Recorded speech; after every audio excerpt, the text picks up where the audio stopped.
국민을 졸로하는 윤석열의 폭주가 끝을 모릅니다.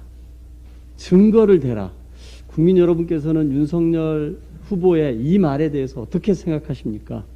국민 겁박 형태가 선을 넘었다고 저는 생각합니다. 오늘 아침 그 증거가 나왔습니다. 언론 보도를 통해 지난해 4월 3일과 8일 김웅 당시 미래통합당 후보와 당 선대위 측의 텔레그램 대화가 공개된 것입니다. 대화에는 고발장, 증거 자료로 쓰일 SNS 화면, 제보자의 과거 범죄에 대한 실명 판결문이 담겨 있습니다. 이 자료들을 김웅 의원에게 전달한 사람은 바로 손중성 검사입니다. 손 검사는 어떤 사람입니까? 당시 총장 직속의 수사정보정책관이었고 윤석열 총장의 손발 같은 직속 부하였습니다. 이 손 검사는 본인의 부하가 아니었습니까? 또한 김웅 의원은 고발장을 주고받는 대화방 폭파를 요청하면서 본인도 문제의 소지가 있다는 것을 인지하고 있었습니다. 심각한 사안이 아닐 수 없습니다. 증거를 대라는 윤석열 후보, 그 앞에 증거가 나왔습니다. 이제 어떻게 하시겠습니까? 이번 사태와 관련해 본인에게 어떤 혐의라도 있다면 당장 대통령 후보직을 사퇴하고 국민 앞에 사과하는 태도가 먼저 아니겠습니까? 이게 최소한 국민에 대한 예의입니다. 그러나 국민을 겁박하는 형태가 증거를 대라. 오히려 본인이 국민을 협박하며 선을 넘어버린 것입니다. 범죄 혐의자가 쓸 법한 말, 과연 일국의 대통령을 하겠다는 사람 입에서 나올 만한 말입니까? 지난 6월 대선 출마 당시 윤 후보는 권력기관 사유화를 비판하며 법 앞의 평등을 강조했습니다. 3개월이 지난 지금 그 비판의 부메랑은 윤 후보 자신에게 돌아왔습니다. 부인 김건희 씨와 장모가 연루된 처가 리스크부터 최근 터진 고발 사주 의혹까지 국민께 추석을 앞두고 의혹 종합 선물 세트를 선물하는 윤 후보가 과연 대통령 후보의 자격이 있는지 묻고 싶습니다. 의혹의 중심에 윤 후보가 있습니다.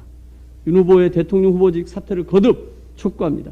진상조사에 착수한 검찰은 사안이 중대한 만큼 신속하고 철저하게 사태를 밝혀야 할 것이고, 그와 동시에 윤 후보는 대통령 후보직을 사퇴하고 국민 앞에 머리 숙여 사과하시기 바랍니다.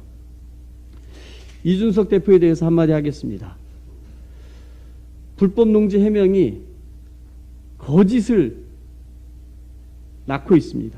2004년 매입 이후 17년간 본인이 농사를 지은 적도 없고 하다못해 위탁 영농조차 하지 않은 이준석 대표 부친의 불법 농지, 사건 양상부터 해명까지 윤희숙 의원과 남매처럼 닮았습니다.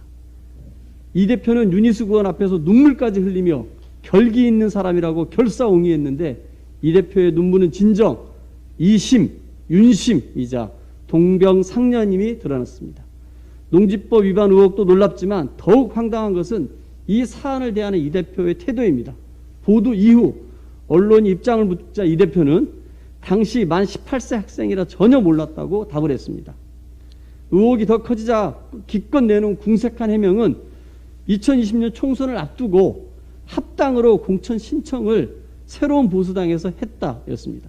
하지만 이는 성립 자체가 불가능합니다. 왜냐하면 이 대표는 이미 그 전에만 총선을 2번이나 출마한 정치인이기 때문입니다. 다들 아시겠지만 이준석 대표의 첫 총선 출마는 2016년 20대 새누리당 후보였습니다. 2016년 새누리당의 20대 국회의원 선거 공직 후보자 추천 신청에는 직계 존속과 비석을 포함하여 재산을 기입해야 하고 고지 거부를 못한다고 명시되어 있습니다. 제가 당시 홈페이지에 찾아왔습니다. 작성 요령이 꼼꼼하게 제시되어 있었고요. 여기에서 보시면은 직계 전속에 대해서 고지 불가라고 명확하게 해놓고 있는 것입니다. 당시 20대 국회에서 새누리당 후보로 총선 출마했던 이준석 후보가 당에서 꼼꼼하게 작성 요령을 줬고 고지 거부 불가라고 명확히 해놨음에도 불구하고 고지 불가를 했다는 것입니까? 이거는 불가능한 일입니다. 하루면 드러날 거짓말을 이준석 대표는 국민을 상대로 했던 것입니다. 하루도 못 갈 어설픈 거짓말로 한순간의 위기를 모면하는 얕은 수가 참으로 안쓰러울 지경입니다. 윤희숙 의원의 대선 후보와 의원직 사퇴를 결기 있다 옹호한 이순석 대표님, 윤희숙의 정치 선배이자 당 대표라는 막중한 위치에 걸맞게 윤희숙 이상의 결기로 국민 앞에 책임지기 바랍니다. 이상입니다.